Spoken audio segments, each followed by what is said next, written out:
credibilidad incuestionable.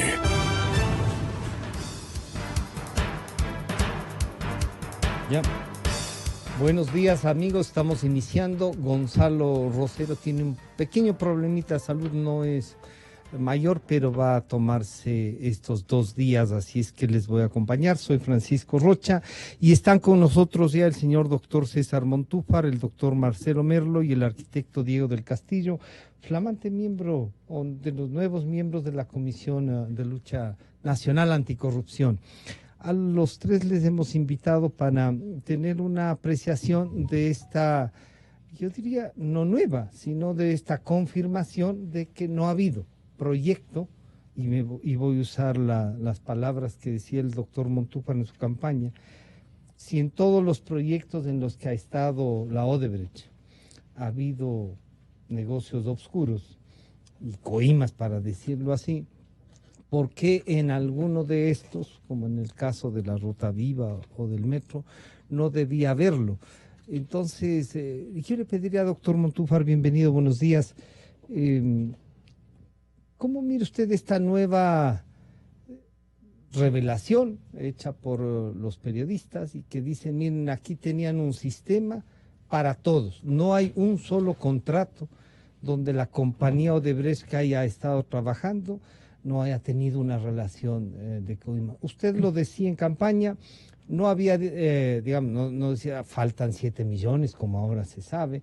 ¿Cuáles eran sus pálpitos y qué piensa ahora? Bienvenido, buenos días. Muchísimas gracias, Francisco. Un saludo a todos los amigos de Red Democracia y es un gusto y un honor poder compartir con Marcelo Merlo y Diego del Castillo esta mesa. Efectivamente, me parece que la importancia de esta revelación de la Posta junto a este consorcio de periodistas y Diario El Universo es que por primera vez hace público en su totalidad, entendemos, este famoso sistema Droisis. El sistema Droisis es el sistema, o era el sistema de comunicación secreto, reservado, encriptado, con el que Odebrecht y la oficina, el departamento de operaciones estructuradas, esta oficina de sobornos que creó Odebrecht, registraba todas las operaciones, todas las transferencias ilegales. Esta es la primera vez que este sistema sale a la luz, no solamente con información sobre el Ecuador, sino con información sobre otros países. Y creo que de esta base de datos, que en este momento es descomunal, gigantesca, de muchos años, porque ese sistema comenzó a operar, me parece, en el 2014, no, incluso antes, pero 2011, 2012. Vamos a tener muchísima información. Es decir, esto es recién algo que comienza, es el hilo, es la punta de un ovillo que comienza a desenredarse. Entonces, lo que ayer salió en estos 2 reportajes de la Posta y también la publicación del Diario El Universo, te diría es apenas una pequeñísima parte. Yeah. En los próximos meses, en la medida en que sigan, digamos, saliendo a la luz la información, porque es una información de un tamaño, como decía hace un momento, descomunal, vamos a conocer muchísimo más. Y creo que esa es la trascendencia y por eso es que me parece que a partir de lo que comenzó a publicarse el día de ayer, el tema Odebrecht va a volver al tapete, va a estar en la mesa de discusión por mucho tiempo y me parece que va a significar, como ha ocurrido en otros países, eso anticiparía, otro terremoto político. Me parece que estamos por este tema a puertas de un terremoto político como el del Perú y como el de otros países. El caso de Brasil es otro caso impresionante. Pero ya hay alguien que dice, si es que esto se confirma, entonces la empresa mintió o sus ejecutivos mintieron y claro, si es que eso... Hay que ver el acuerdo, es que hay que ver el acuerdo. Pero el tema es que es reservado como... Exactamente, ahí está el tema. La Fiscalía Ecuatoriana, el ex fiscal Vaca Mancheno hizo un acuerdo con Odebrecht, entiendo que en mayo o junio del año 2017. Cuando fue con él y viajaron con él, así es, que han sabido repartir la plata. Así es. Este acuerdo es reservado. Lo que creo que en este momento debe investigarse es los otros informantes, los otros delatores y la otra información que posiblemente en este acuerdo Odebrecht iba a poner a disposición del Ecuador. Ujú. En el juicio por asociación ilícita, en el que yo fui acusador particular del ex vicepresidente Jorge Glass, apenas tuvimos hubo el testimonio de José Concienciado Santos, Ujú. pero en el Ecuador trabajaron más de 11 altos ejecutivos. No estoy mencionando todos los que trabajaron en la Claro. planta de Odebrecht, y esas delaciones, esa información no se conoce No sé. dónde está. El mismo Marcelo Odebrecht es importante porque algo que señala Francisco Durán, yo estoy trabajando en el tema de Odebrecht ya algún tiempo. Francisco Durán es un académico peruano que ha hecho una investigación muy prolija sobre el modus operandi de Odebrecht en el Perú y en América Latina en Ujú. realidad. Estableció y establece algo que es muy importante. Todas las autorizaciones de pago, es Las decir, hacía estos 7 millones de los que Marcelo estaban, Odebrecht. las hacía Marcelo Odebrecht. Es decir, no es que José Concienciado era el que decía aquí vamos a... No, había una discusión y de cuánto se podía pagar. se dice, Exactamente. ¿no? Él era un intermediario, las autorizaciones las hacían al más alto nivel y por eso es que tenía un incorporaba a la departamento. cúpula política Ujú. de los países en los que operó. Bueno, y yo quisiera que antes de dar la palabra a nuestros dos invitados adicionales, que escuchemos a Mauro Hub, que es el director regional de la Odebrecht aquí en el Ecuador, que en el programa 360 a nuestro compañero Hernán Higuera decía lo siguiente. ¿Cómo se justifica el aumento del costo de las obras en las que trabaja Odebrecht? Sí, llega a un monto. E é certo que quando se hace a licitação com a engenharia básica, a possibilidade que estas cantidades, que estas condições cambiam durante o projeto é muito alta. ¿Al punto de duplicar el costo de la obra? Bueno, eso puede pasar en función de la ingeniería, pero yo que lo conozco aquí en Ecuador, la legislación prevé que hasta un 70% es permitido por ley. Arquitecto Diego del Castillo, bienvenido. Bueno, el señor Mauro Webb dice que sí, que la legislación aquí en el Ecuador tiene previsto que crezca hasta un 70%, pero además que siempre ellos, parecería que se dio costumbre, no sé si es entre los constructores, usted ha sido presidente de la Cámara de la Construcción, firmar por lo más bajo y como está previsto en la legislación, después cobran lo real. ¿Cómo funciona esto? Bienvenido, buenos días. Gracias, Francisco, por la invitación. Qué gusto compartir con Marcelo, con César. Bueno, los constructores sabemos que cuando se adjudica por los más bajos, siempre estamos viendo que estas obras se incrementan los costos. ¿Por qué? Porque hay componendas. El tema de corrupción, cuando estamos viendo este tipo de contratos, es porque hay acuerdo entre las partes antes de llegar a la convocatoria. Nosotros como Cámara de la Construcción hicimos una propuesta para la constituyente, para la Contraloría, que todo aquel estudio hecho por consultores tenga un más 10 o un menos 10, el consultor debe ser quitado el título. ¿Por qué? Porque no sabe hacer un presupuesto, pues. Las obras son fruto de un estudio, no Pero son si además de eso adivinanzas. se hace una legislación para que se pueda revisar en un 70%, como No, dice el estamos hablando que representante. seguramente estaban ya confabulados. O sea, que hicieron una legislación Sí, para eso. Para eso, para confabular, sí, para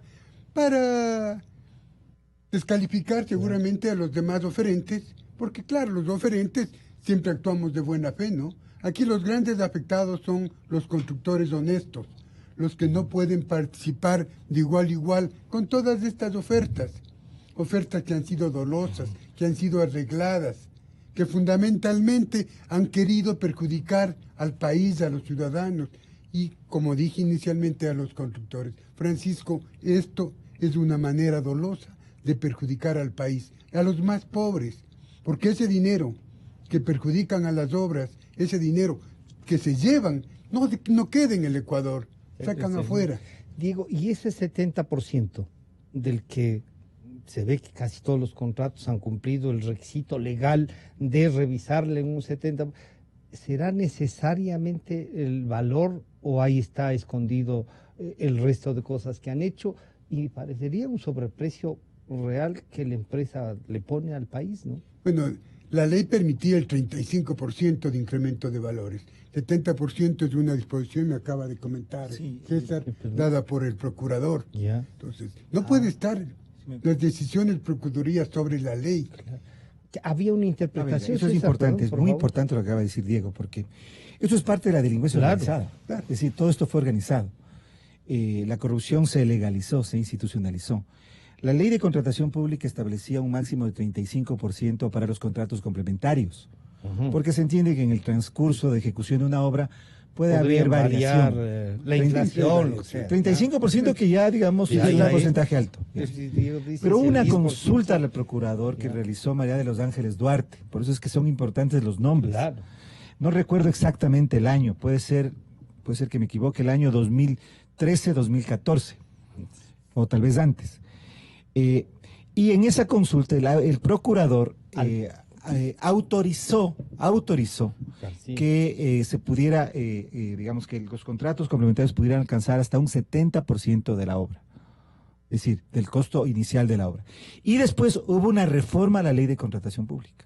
Entonces, una consulta hecha al procurador después determinó una reforma a la... O sea que la Asamblea también allanó el camino para y el presidente de la República fue iniciativa legislativa presidencial, Alexis Mera, la mayoría en la Asamblea Nacional y el procurador. Entonces ahí se puede ver claramente cómo... grande de cómo actuar. Exactamente, que aquí se adecuó la ley, se constituyó un marco legal propicio para facilitar y promover estos actos ilícitos.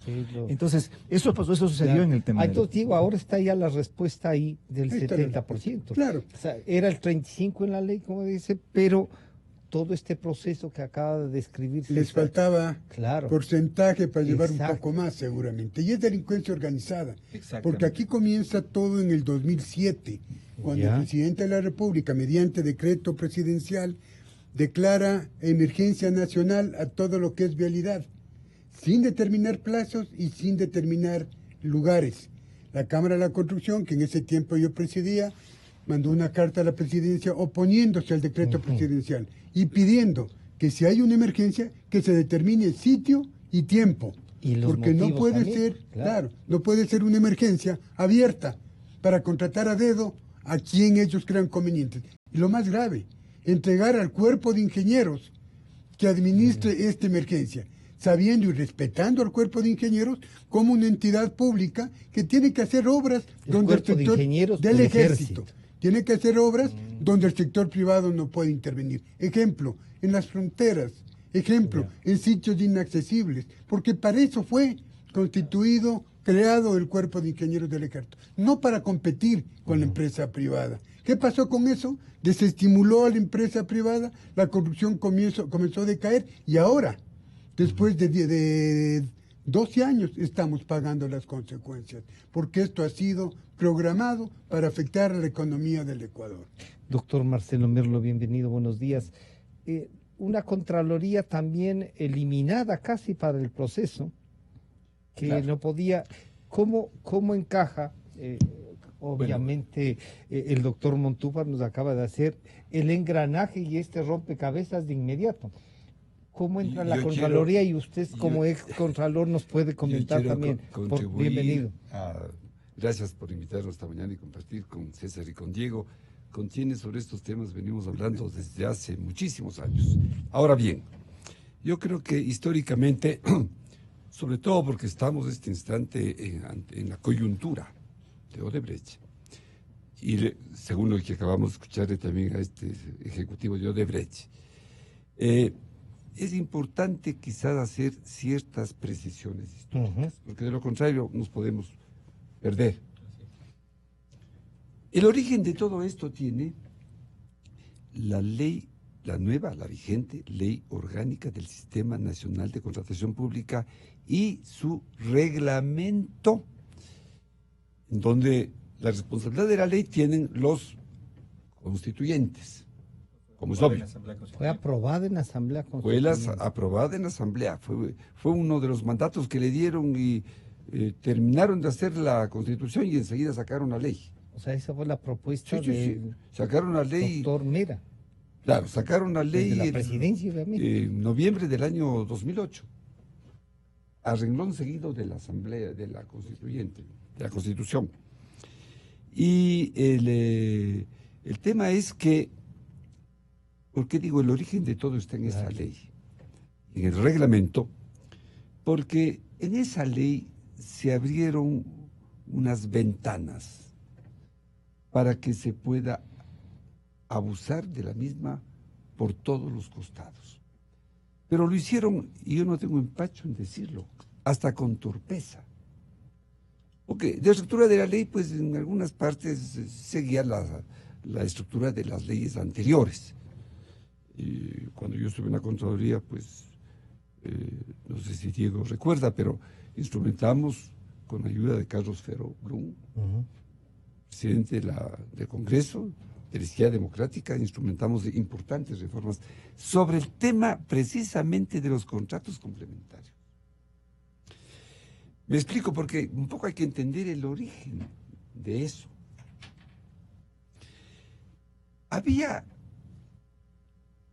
en ciertos constructores corruptos, que son la excepción, y digo, sabe a quiénes nos referimos, la perversa costumbre de, a sabiendas que lamentablemente, como dice este señor de Odebrecht, Mauro Webb, los estudios aquí en el Ecuador, y por eso me encanta la tesis de Diego, de que a las empresas consultoras que se equivocan más o menos en 10%, se les elimine de la faz de la tierra. como las encuestas. Entonces, más menos 19. Aquí, así es. Aquí viene el problema, que los estudios tradicionalmente eran tan deficientes, adrede, que era una complicidad, Francisco. Entonces, ¿qué ocurría? Que para ganar las licitaciones, las firmas perversas, muy hábiles, hacían lo siguiente. A sabiendas de que el presupuesto referencial está mal hecho, porque estaba hecho en base de estudios deficientes, ganaban las licitaciones. Porque si podían crecer 75% más. No, vamos a algo más grave. Y esto es bueno que en este programa vayamos recogiendo nuevos elementos, Francisco, porque yo creo que lo que se viene en adelante para corregir esto es fundamental. De lo contrario, pasarán 10 años, ya habremos fallecido algunos de nosotros y esto seguirá exactamente igual. A Diego le escuchamos hablar de esto desde hace décadas. César está haciendo estudios nuevos, cada vez investigando, pero el origen es el siguiente. Ocurría entonces que, a sabiendas que estaban mal los estudios, cotizaban para ganar la licitación, en buena ley. Lo más bajo. Precios bajos en los primeros rubros. Perdón.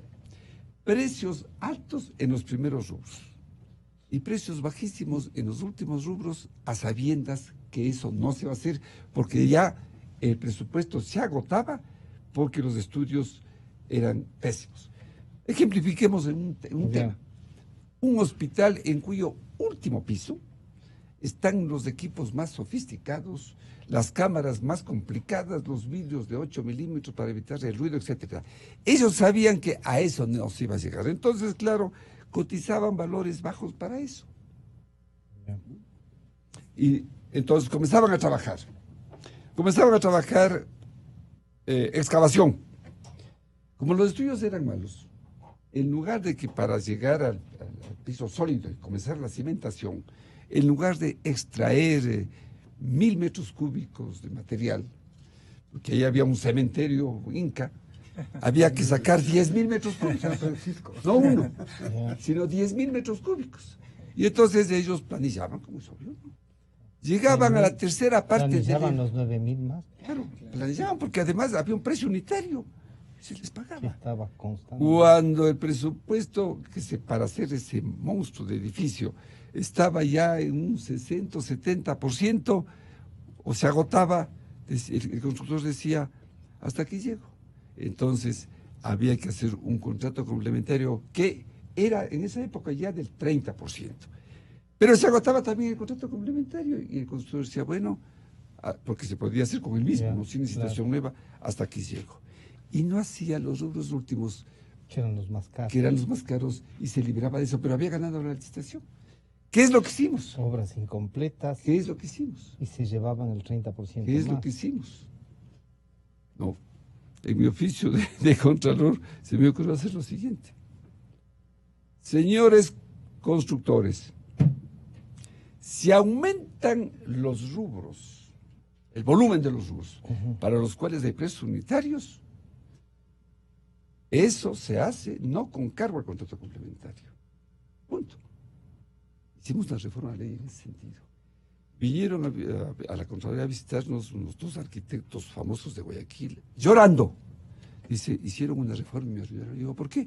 Porque el Spol, gran arquitecto de Guayaquil, me dijeron que el sistema para ganar la licitación es poner precios altos para la Entonces parte inicial. no era gran arquitecto. Claro, no.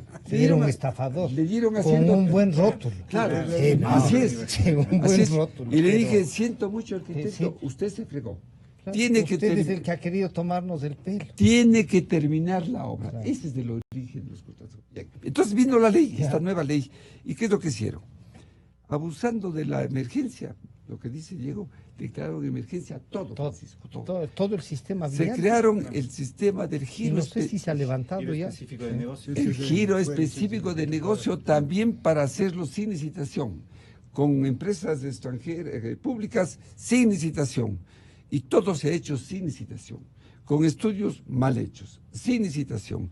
Y con esta... Y con una Contraloría ausente Así o es. presente para 30% de delincuencia organizada. 30% complementario. Y se crearon la figura de que cuando hay rubros nuevos, Claro. rubros 25% nuevos, más. Y un 10% que se olvidó. por las dudas. Un 10% Sí, adicional cuando se contrata en forma directa ciertos rubros adicionales. Especificaciones. Pueden llegar al 80%. Doctor Montúfar, la gente, han sido 2 años ya digamos, después de los 10 en los que todo estaba bien, no había como decir nada, en estos 2 años se puede publicar más, se puede investigar más, pero igual la sensación está de que no pasa nada, de que hay impunidad.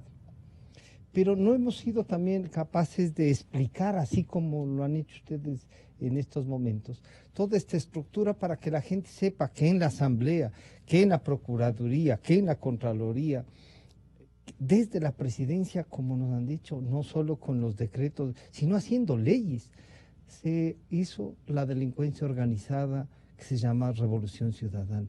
¿Cómo enfrentamos? Y este terremoto que usted dice, se viene un terremoto. ¿Se vendrá realmente un terremoto? A ver, creo que es bien importante esta caracterización. Creo que podemos decir con absoluta seguridad que la Revolución Ciudadana en su cúpula funcionó como una organización delincuencial, como una organización criminal. Por eso es que en la denuncia que yo hice, el delito es por delincuencia organizada. ¿Por qué digo esto? Porque teníamos un cabeza de esta organización que era Rafael Correa. Y él tenía 3 operadores principales. El uno era Alexis Mera, que fue el arquitecto legal de todo este esquema delincuencial. Jurídico. Como lo dijo Marcelo hace un momento, la ley de contratación pública es el pilar fundamental, pero no solamente la ley, el Código de Finanzas Públicas, el Código Integral Penal, la ley de empresas públicas. Hay, yo diría, unas 10 leyes que constituyen, digamos, todo un sistema que legaliza la corrupción en el Ecuador. Y Alexis Mera fue el arquitecto principal de la parte legal. Un segundo que fue Jorge Glass. Jorge Glass, en cambio, era el operativo, el ingeniero, el que conocía de proyectos, el que se conocía de obras, el que conocía el sector de las telecomunicaciones, es decir, quien estuvo a cargo de los sectores estratégicos. Alexis Mera, desde el día 1 del gobierno de Rafael Correa, Jorge Glass, desde el día 1 del gobierno de Rafael Correa, a cargo de los sectores estratégicos, como presidente del Fondo de Solidaridad, primero, después como vicepresidente de la República, encargado de los sectores estratégicos. Y un tercer pilar, que eran los hermanos Alvarado, porque esto tenía que maquillarse y venderse políticamente, a través de un estado de propaganda. Un estado de propaganda. Entonces eran 3 pilares. Y a partir de allí crean un esquema de corrupción que es inimaginable porque no podemos ni siquiera. Parece película. Es una película en realidad. Odebrecht es solamente una parte. Es una parte porque Odebrecht durante el gobierno de Rafael Correa tuvo contratos, me parece que por $3.500 millones.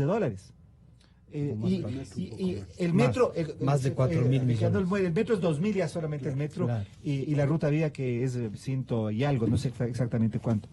Pero en realidad estamos hablando de que Odebrecht es solamente una parte, pero no sabemos en realidad todo lo que se gastó. La OAS, la Hidalgo, Todas las empresas brasileñas, claro. y otras empresas nacionales. Entonces, si sale lo de Odebrecht es por lo de Lava Jato, y las empresas brasileñas es por el escándalo de Lava Jato, por la investigación que se hace en el Brasil. Pero lo que habrá ocurrido y ocurrió con las empresas chinas, que fueron las que se llevaron los más jugosos contratos de los sectores estratégicos, es algo que no sé si alguna vez vamos a llevar no sabemos si alguna vez vamos a llegar a conocer. Ahora, rápidamente, ¿cómo funcionaba el esquema de Odebrecht? Porque creo que el esquema de Odebrecht era como el espejo que usaron para las otras empresas. Sí. Este es un sistema de corrupción circular que tiene 4 niveles, y me parece que fue muy importante lo que dijo Marcelo, porque Odebrecht lo que hizo es perfeccionar algo que lo que tú hacías, y lo que tú acabas de decir. Comenzaba con el financiamiento electoral. Por eso es importante la investigación de Villavicencio y Zurita sobre el arroz verde. Y no es solamente a un candidato, sino a todos los candidatos que podían ganar las elecciones. Repartían entre los candidatos principales, es decir, no es solamente a uno, sino a los candidatos principales. Comenzaba con el financiamiento electoral y con eso ellos tenían la puerta abierta en la decisión política principal, en el mando principal. Entonces, como dijo hace un momento Diego, la relación de Correa con Odebrecht comenzó cuando él fue ministro de Economía y Finanzas de Palacio. No es cuando él fue presidente de la República. Fue cuando comenzó, es decir, antes de ser presidente, su campaña electoral. Y eso es algo que hay que analizar bien. No tenemos en este momento evidencia directa, pero ojalá con el sistema de hoy sí se pueda conocer. Debe, digo hipotéticamente, haber sido también financiada por Odebrecht y no solamente por las FARC y el gobierno de Chávez como conocemos. Entonces, aquí hay un tema principal. Financiamiento electoral. Cuando ya ganan las elecciones, ya tienen acceso privilegiado, ya son, digamos, quien de una u otra manera pusieron el presidente. Pusieron de una u otra manera. Viene el momento ya de los contratos principales. Contratos que Odebrecht ya tiene preparados. Entonces, un segundo nivel, a nivel de ministros, a nivel de gerentes de las empresas públicas, a nivel de directorios. Ese nivel es un segundo nivel que ya, digamos... Aquí ya recibía... Ya estaba preparado y la orden tramite. Exactamente. Entonces les entregan a ellos los pliegos. Esto lo explicó muy bien Concienciado Santos en el juicio de asociación ilícita. Ellos conocían los pliegos para la licitación. Ellos preparaban los pliegos, ellos adecuaban los pliegos para que de esa manera entonces ellos puedan con ventaja presentar sus ofertas y ganar. Segundo nivel, el nivel, digamos, de ministros, gerentes, directorios. Un tercer nivel es cuando ya la obra comenzaba a ejecutarse. Entonces ahí vienen los contratos complementarios, que está a otro nivel de ejecución, o sea, quienes están a cargo de las obras. ¿Sí? Y un cuarto nivel, que es el nivel de cómo se resuelven los conflictos. La Corte Constitucional tiene varias sentencias favorables a estas empresas. La Procuraduría. La Procuraduría igualmente. Entonces es un esquema circular que comienza con el financiamiento electoral. Entonces, en realidad, desmontar esto implica un ejercicio muy, pero muy, muy importante. O sea, necesario, pero es un ejercicio muy fuerte. Sí. Yo quisiera, antes de... Esto fue lo que dijo, en cambio, Carlos Pollitt, el ex... Al presidente Correa un día que me llamó... Describía esto con la más... ¿Qué podríamos decir? Audacia, ¿sí? Esto dice Carlos Pollitt.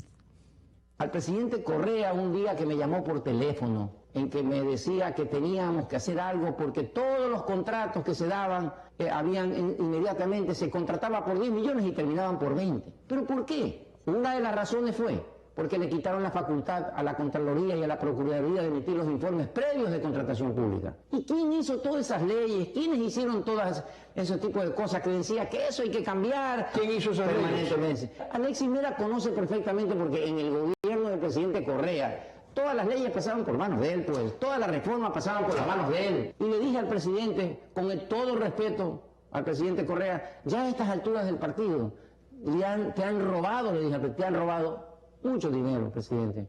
Porque esto de permitir lo que hizo el procurador Diego García, de emitir primero un criterio, cuando se lo pide la ministra de Obras Públicas, María de los Ángeles Duarte, le pide para que emita un criterio y le dice que hasta el 35% se puede contratar y con obras extras. Luego un alcalde de la costa le vuelve a hacer otra consulta a las pocas semanas y cambia de criterio y dice que se puede contratar hasta el 70%. Y a partir de ese momento, a partir de esa acción del procurador, se destapó la corrupción, porque todos los contratos, los contratistas cogían los contratos como sea y luego sabía que iban a subirse hasta el 70%. Diego, ahí está, ratifica lo que el esquema que ya había descrito César, y nada menos que el Contralor, y diciéndole al presidente, ya te han robado. Él que era también un poco tesorero de esto, tiene juicio y tiene sentencia, ¿no? ¿Cómo desmontamos? Y ustedes, constructores, pueden un poco, Gonzalo decía en el 581, preguntémosle a César y les voy a preguntar a los tres. Ahí vuelve el tema del informe para poder iniciar el de indicio de responsabilidad penal. Pero si no hay eso, si no hay ese informe, no se puede. La fiscalía solita tampoco puede. O sea, estructuraron jurídicamente para que incluso no se pueda. Así es. Lo que hicieron es organizar una delincuencia que no pueda ser juzgada. Uno de los temas que estamos tratando ahora es que para poder hacer el seguimiento de un juicio tiene que haber una información de Contraloría en el plazo máximo de 5 años. Que si no la Contraloría no informe en 5 años, queda insubsistente cualquier delito. O sea, organizaron las cosas. Lo que dice el ex Contralor Poli, de lo que estamos hablando acá, todos sabemos. Todos sabíamos cómo se estaba haciendo. Él además tenía una... Sí, era voz populi, porque adicionalmente no solamente era... Le cuenta al presidente. No solamente era cambio de rubros, que eso es lo que hacían para aumentar el contrato. Eliminaban rubros contractuales y creaban nuevos rubros. Entonces la Contraloría, como ya no tenía ninguna investigación anticipada, no podía opinar. Entonces estaba todo definido para perjudicar al país. Pero no solamente eso, los ecuatorianos desgraciadamente somos desmemoriados. Aquí en el Ecuador el expresidente Correa alguna vez afirmó que no es delito que los constructores entreguemos del 5% de nuestra plata. Es de la utilidad. Porque era una contribución que damos al administrador del contrato, claro. No tiene nada de malo. Pero como a veces se le iba a una chica universitaria, le dijo, si le das de tu utilidad, el Estado no ha perdido nada. Una buena obra bien hecha, o sea, pero lo que se olvidó de decir y dijo después en otra presentación, es que son 100.000 millones lo que contrató el Estado. El 5% de 100.000 millones son 5.000 millones de dólares. Nosotros los constructores particulares no tenemos esa plata. ¿De dónde salió? De los contratos, ¿no es cierto? ¿De cuáles contratos? De los medianos y de los grandes. Y también debe haber pequeños, porque no todos son santos. De la construcción se ve y se oye muchas cosas. Pero lo grave de esto, amigos, compañeros, ciudadanía, es cómo nos conculcaron los derechos a los constructores. Eso es lo que hay que reclamar. Un constructor honesto no podía contratar con el Estado, porque no tenía la posibilidad económica de dar la plata, porque todo era con plata adelantada, o como dice César y Marcelo, todo era comprando en la campaña, siendo aportante de campaña. ¿Cómo un constructor honesto puede andar regalando plata a las diferentes candidaturas? No hay cómo. Lo que podemos hacer es colaborar con vallas, acompañar con los obreros, con camionetas, que hemos hecho siempre. Claro, tenemos que apuntar a que hay un país organizado y un país en derecho y un país sin corrupción. Yo precisamente alguna vez acompañé alguna candidatura en contra de otra, porque sabía que la otra pedía coimas. Entonces, ¿qué quiero? ¿Un municipio, un gobierno corrupto o un municipio que me entregue las obras honestamente? Claro, yo quiero honestidad, no para mí, para el país, para los constructores, para los ciudadanos, para el pueblo, que finalmente es el beneficiario de las obras. Una buena obra, amigos, no dura un año. Claro. Una casa dura 40, 50 años. Una buena obra de vialidad no dura 6 meses, tiene que durar 5 o 6 años y con buen mantenimiento hasta 12, 15 años. Entonces, ¿qué es lo que exigimos los constructores, amigos? Que las cosas se hagan limpiamente, que las cosas se den como deben darse, Pero con pureza ahora, de contratación. Este momento, doctor Mel, lo que habría que hacer es iniciar un proceso de reforma legal primero. O sea, que la legislatura, si quisiera hacer un gran trabajo, ahí está. Ahí debería iniciar. Pero yo le quería preguntar, y le insisto en el tema del 581 del COIP. ¿Qué pasa para que esto sea peculado? Pasa por el informe de la Contraloría, ¿no? Ese artículo del COIP es un artículo que está violando la Constitución. Ya. Yo no sé qué se espera para que la Corte eliminar, Constitucional establezca, que tiene la facultad de interpretar, de que las atribuciones de la Fiscalía son autónomas, totalmente autónomas, porque lo contrario caemos en lo que acaba de precisar Diego. Puedo Es hacer un decir, alcance a lo que dice Marcelo, favor, porque sí. acaba de decir una cosa muy importante. Precisamente hace 6 años el doctor Raúl Cabanilla presentó una demanda de inconstitucionalidad al artículo 581. Esta demanda durmió el sueño de los justos en la Corte Constitucional, pero la nueva Corte Constitucional ya inició el proceso, incluso hubo una audiencia en la que yo participé, porque yo fui hice un amicus curiae para el tema, y entiendo que está por resolver en este momento la inconstitucionalidad del 581. Solamente una cosita, perdónenme que se ha metido. Ese artículo viola todo, porque dicen que el peculado no prescribe. Claro, ¿Cómo que no prescribe si después de 5 años ya no existe? 7 años. En 7 años el informe, claro. Eso, por eso digo, si es que la Corte, solamente, perdóneme Marcelo, porque si es que la Corte determina la inconstitucionalidad de la... Eso nos abre una puerta. Nos abre una puerta, pero además hay una cosa importante, porque la Ley de Garantías Jurisdiccionales también permite que pueda ser retroactivo. Es decir, si es inconstitucional, no entró en vigencia desde el tiempo en que fue... Ahí hay una violación de hecho. Exactamente, dado que la Constitución de Sangolquí determinó ya la imprescriptibilidad de esos delitos. Perfecto. Entonces aquí hubo un tema, pero también parte de este esquema de Ya, eso es muy importante, punto 1. Punto 2, yo no sé, han pasado ya 2 años del gobierno de Moreno, ¿no? Más de 2 años. ¿Qué se espera? Y es que esa parte ya no entiendo. ¿Qué se espera para que mande un proyecto de ley reformatorio a la ley orgánica del Sistema Nacional de Contratación Pública con 2 o 3 artículos? Comencemos por el básico. El dictamen previo de la Contraloría y de la Procuraduría en todo contrato de cuantía mayor de, qué sé yo, $100,000, por decir algo. Y con eso estamos solucionando un problema de fondo, porque el dictamen de Contraloría tiene la virtud, como es obvio, de mirar cómo se han hecho las bases, qué estudios están detrás de una decisión que ha tomado ya el organismo competente. En el Ecuador hay más de 6,000 entes contables, Francisco. Más de 6,000. Nosotros solamente estamos pensando en los ministerios, en las empresas. Los colegios son entes contables, tienen autonomía para contratar. Pero a ellos sí les han glosado y les dice que le faltan esferos. No, a eso voy, a eso voy. Entonces son 2.400 informes sobre eso. Entonces el tema han es... repartido mal una revista y que no han hecho firmar la revista. Terrible, terrible. Entonces, ¿qué se espera para eso? Punto 1. Punto 2. El reglamento de la ley es violatorio de la propia ley. Eso es un tema que la Presidencia de la República puede corregirle en 5 minutos. Además de ellos depende. Tercero, es increíble respecto al tema Odebrecht o las consecuencias del tema Odebrecht, como en el Perú,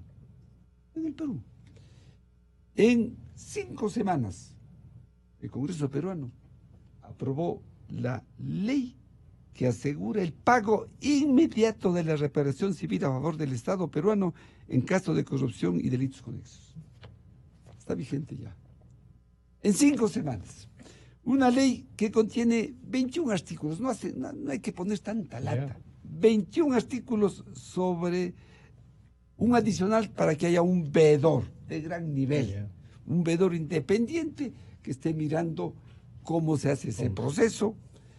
14 disposiciones complementarias, una disposición transitoria y lo más importante, una disposición que le obligó al presidente de la República para que en 30 días reglamente. Tuvo que reglamentar el presidente de la República. Claro. Y de IAPA, en esta ley, reformaron 9 artículos del similar a nuestro Código Orgánico Integral Penal, del Código, a esa les llaman pues Código de Procedimiento Penal, ¿Sí? y perfeccionaron la figura de la colaboración eficaz. En una sola. Hoy se nos están burlando aquí con la colaboración eficaz, como decía ayer en el programa César, sobre Odebrecht. Aquí está la ley. Como no sabemos cuál será la cooperación eficaz. Ahí con una precisión en 9 artículos pusieron todo, Francisco, todo. Hace la cooperación eficaz. El veedor está mirando todo. Y ese señor que la colaboración eficaz implica dar detalles, informar al máximo. Y que sea por lo menos perseguible el tema. Usar todos los mecanismos que franquean las leyes nacionales e internacionales, de tal manera que en 9 artículos los peruanos ya han logrado, como es obvio, que Odebrecht les pague el doble, millones, ¿no? el doble millones del perjuicio que tuvo el Estado peruano. Así nomás. Doctor Montúfar, se ve que no hay una voluntad. En la Asamblea Alianza País se juntan en sus 2 versiones, correístas y morenistas, y actúan y no pasa nada. La fiscalización un poco ahí va flotando. Claro, el presidente Moreno, yo he dicho, se le reconoce abrir la puerta, ¿no? Todo esto. Pero sin duda no está pasando nada. ¿Qué hacer con esta nueva? Porque ya vamos del Estado grande, de los ministros, a los municipios. Y parecería que no son, obviamente estas 2 obras grandes son grandes, ¿no? Pero ¿y los otros municipios también? ¿Y qué hacer con estos nuevos datos del Metro de Quito y de la Ruta Villa? A ver, en el tema Odebrecht y lo que ocurrió durante la última década en realidad, ¿no? Porque en el proceso penal, en el juicio por asociación ilícita, únicamente se contemplaron los 5 contratos con el ministerio, con el gobierno central, con los sectores estratégicos del gobierno central. Se dejó de lado los 2 grandes proyectos, tomando en cuenta que el contrato del metro es el más grande que Odebrecht realizó en el país, en toda su historia además, es 2.009 millones de dólares. Entonces yo creo que eso abre otro capítulo. Pero tiene un consorcio. Sí, no es solo, pero claro, pero último sería 1.000. Sí, pero digamos está ahí. El contrato es uno. Es uno solo, claro. es uno solo y es una sola figura jurídica. Claro. Ahora, ya hubo una investigación que fue abierta por delincuencia organizada, por la Fiscalía, sobre el Metro de Quito, en contra de Mauricio Rodas, exalcalde, y algunos otros funcionarios municipales. Esta investigación por el tema del Metro y Odebrecht fue alrededor de los viajes que el exalcalde realizó al Brasil y los contactos que tuvo con la empresa Odebrecht. Fue archivada por la fiscal Tania Moreno. Justamente en uno de los reportajes de La Posta señalan la coincidencia de los votos del movimiento Suma en la Asamblea a favor de la ex vicepresidenta Vicuña y lo que fue el archivo de esta investigación. Lo que yo pedí a raíz de la denuncia que hice durante el tiempo en que fui candidato a la alcaldía de Quito, esa denuncia la hice porque tuve acceso a copias también del sistema Droisis, en el que se mencionaba que hubo pagos ilegales para el Metro de Quito. Tenía esa información, había también información del banco desde el que se realizaron los pagos del Main Bank, que es una filial de un banco sueco, propietario de Odebrecht en Antigua y Barbuda, y además las empresas que habrían participado, entre ellas la empresa EATISA, que es una empresa española, también parte del consorcio y del conglomerado de Odebrecht. Con esa información yo pedí a la fiscal que reabriera, que aperturara nuevamente esta investigación. Ella tiene la facultad cuando hay nueva evidencia. Le había solicitado también que la articula la denuncia que hice por delincuencia organizada, porque ahí está la firma de Odebrecht. La fiscal en 2 ocasiones que yo le he pedido no ha hecho, ya la actual fiscal. La actual fiscalía Nazar no ha tomado ninguna acción. Me parece que con la nueva información con la nueva información, tiene que Debería. hacerlo inmediatamente. Creo que lo que aporta lo de la posta, más lo que yo aporté, ya tiene los elementos, no solamente para abrir nuevamente la investigación fiscal, sino yo creo que ya para formular cargos y entrar en una etapa de instrucción. Porque aquí hay un tema muy importante, Francisco, y es que si no se actúa pronto, lo que vamos a tener es que los que deberían estar presentes en el proceso van a poner los pies en polvorosa, por decirlo de una manera un poco... En Bélgica han desaparecido. Entonces, ahora sí está convertido en prófugos real. En la información que yo presenté y en la información que está en el reportaje de La Posta, no se habla de personas, se habla de montos, de cuentas bancarias, de bancos, y se certifica, se asegura que hubo pagos para la Ruta Viva y para el Metro de Quito. Por eso es que yo sostengo, y ese es mi pedido a la fiscal, reitero el pedido a la fiscal, de que reabra la investigación, formule cargos. acuerdo con la Odebrecht de cooperación eficaz. Bueno, tiene que poner en marcha el acuerdo nuevamente, pero digamos, tiene que está vigente además. Tiene no que reabrir la investigación, formular cargos, abrir instrucción fiscal, y me parece que se tiene que dictar medidas cautelares urgentemente para los 2 exalcaldes que estarían vinculados. Aquí yo estoy respetando, por supuesto, la presunción de inocencia. Claro. Aquí no hay nombres en lo que se ha publicado, pero ellos son los principales responsables. Ellos tienen que asegurar que esta investigación, en el caso de que no tuvieran responsabilidad, voy a tomar esa hipótesis, pero ellos son las principales piezas, los principales actores de este proceso. Podrían ayudar a develar. Y si tienen responsabilidad, tienen que estar sancionados. Pero entonces, aquí tiene que haber medidas cautelares. Yo sostengo que se puede dictar una prohibición de salida del país, una prohibición de enajenación de bienes, asegurar que ellos estén presentes, incluso, si es que hay más evidencia, incluso una prisión preventiva, para eso la institución fiscal, para las 2 exalcaldes, y de esa manera agilitar la investigación. Solo quiero decir, Francisco, algo que es muy importante. La diferencia entre los proyectos iniciales y lo que finalmente pagó el municipio en estas 2 obras ascendería más o menos a 563 millones de dólares. Estamos hablando de una cantidad de dinero enorme. El presupuesto del municipio. Casi el presupuesto total del municipio si uno le quita el tema del metro. Claro. Con eso se podría, hasta ahí estábamos haciendo el cálculo allí, financiar 2 veces la repavimentación de toda la ciudad. Los problemas de vialidad de Quito. Se resolvería, o sea, estamos hablando de un perjuicio al municipio de Quito, que es un municipio en crisis, pero que es increíble, es impresentable. Y también me parece que el alcalde Yunda tiene que apersonarse del tema. Él tiene que defender los intereses de la ciudad. Para eso lo eligió el pueblo de Quito. No puede ser posible que aquí tengamos un alcalde que no toma que es un tema fundamental para la ciudad, no solamente por lo económico, sino que está haciendo concurso para los secretarios que debe nombrar él. Pero me parece que en realidad el alcalde Yunda tiene que tomar cartas en el asunto, tiene que ponerse la camiseta de defender los intereses de Quito para que podamos tener justicia, para que pueda agilitarse los procesos y ojalá en algún momento tener una reparación. Diego, a riesgo de que hayan salido con perro, fueron a visitarle al alcalde Yunda y a decirle esto hay que investigar, la Comisión Nacional Anticorrupción. Pero ¿Qué con les perros dijo? no fuimos. No, digo, no les mandaron con perros, porque el que llega ahí cruz no y nos chaca, recibió el alcalde chantan. Yunda, fue el vicealcalde. Fue Santiago. Bueno. Entonces, sí. De todas no maneras, corrieron el riesgo. Se salvaron. Tú sabes, y Marcelo, que fue Firulais. parte de la comisión, somos un grupo de ciudadanos que estamos asqueados de tanta corrupción. Y más que la corrupción, yo les digo a mis amigos, de mi familia, a mis hijos, estoy cansado de la impunidad. Exacto. Y eso es lo más doloroso, la impunidad. Aquí estábamos hablando de muchos temas, pero ¿quién habla de las decisiones tomadas por los directorios de Petroecuador para aprobar todas las obras de la refinería de Esmeraldas o la de refinería del Aromo? Porque nada se hace por decisión del gerente o del presidente del ¿Dónde están esos se miembros hace de esos con directorios? Todo tiene directorio y todos, Marcelo sabe, todos son corresponsables de la decisión tomada. ¿Dónde están los que aprobaron estos proyectos? Paseándose por las calles, en la asamblea, riéndose de la gente, porque ha habido impunidad.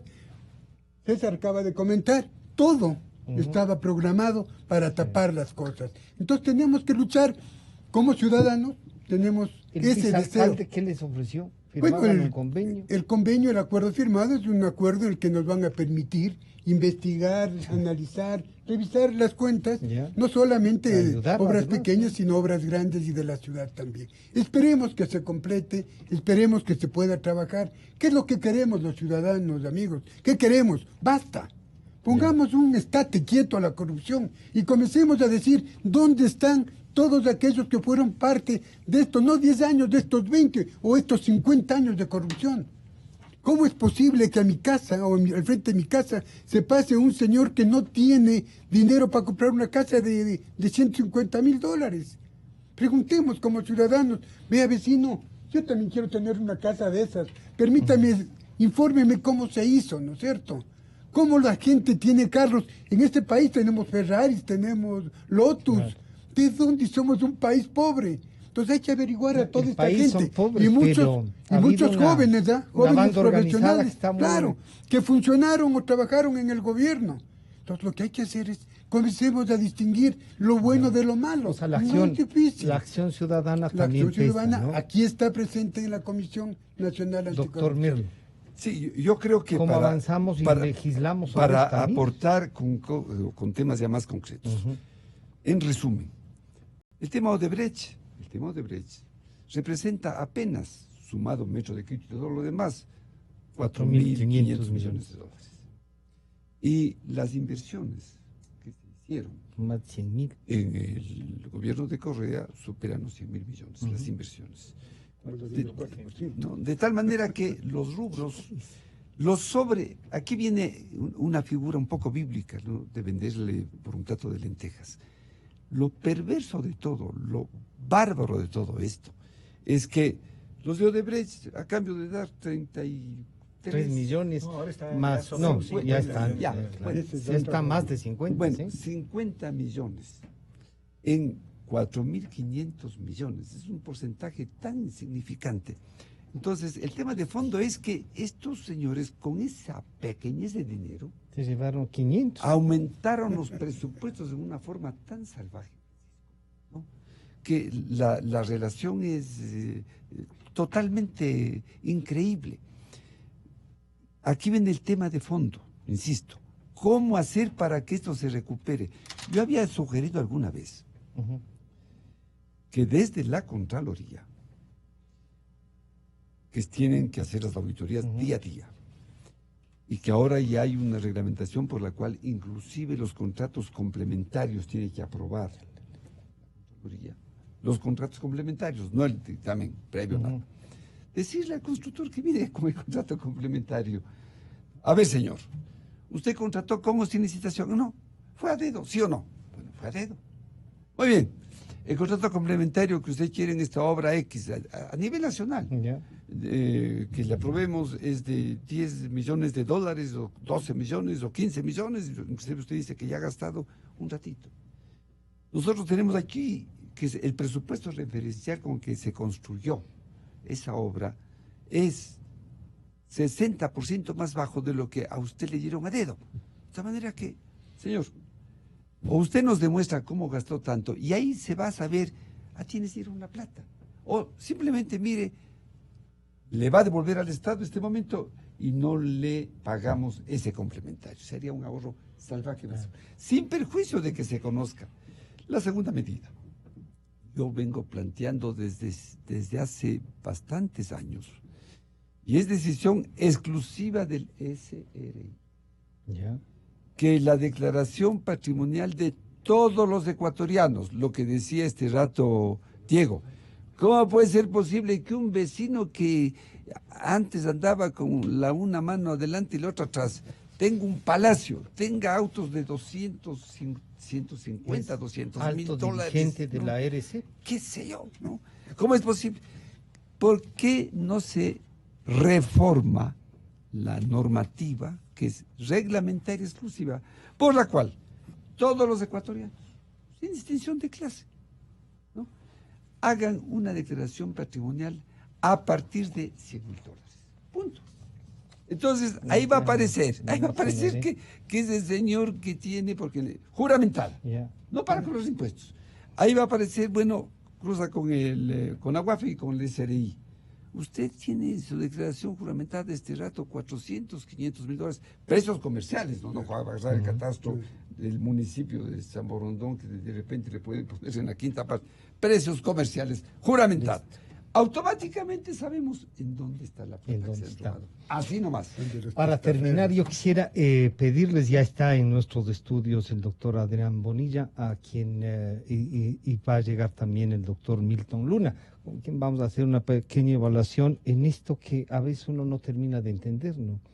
Justo los que están haciendo bien las cosas los se que despiden. mejor trabajan. Exacto, se despiden, así es que hay. Doctor Montúfar, ¿es posible recuperar algo en medio del terremoto o han involucrado a tanta gente? Que ayer hacían una broma, decía, el que esté libre de culpa que lance la primera piedra. Y decían, oye, tendrán cuidado en lanzar las piedras porque algunos amigos pueden asomar. ¿Cómo hacemos eso? A ver, yo sí creo que se puede recuperar y se debe recuperar, quizá no todo, pero algo. En el caso de Odebrecht, por ejemplo, hasta ahora no sabemos exactamente cuál va a ser la reparación de Odebrecht al Estado ecuatoriano. ¿Cuál debería ser la reparación de Odebrecht al municipio de Quito? Claro.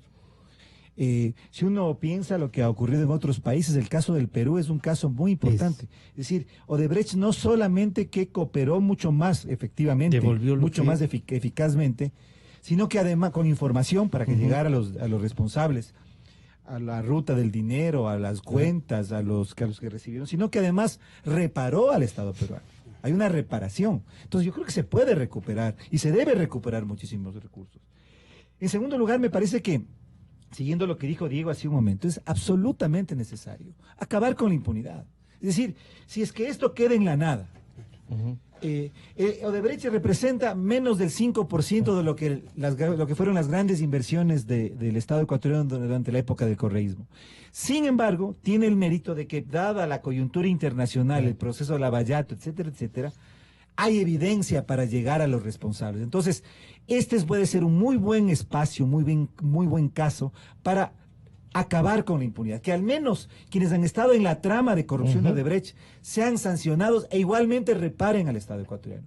Y tercero, lo que decía hace un momento Marcelo, la reforma legal que es absolutamente necesaria, que no es únicamente la ley de contratación pública, es todo un sistema que logró que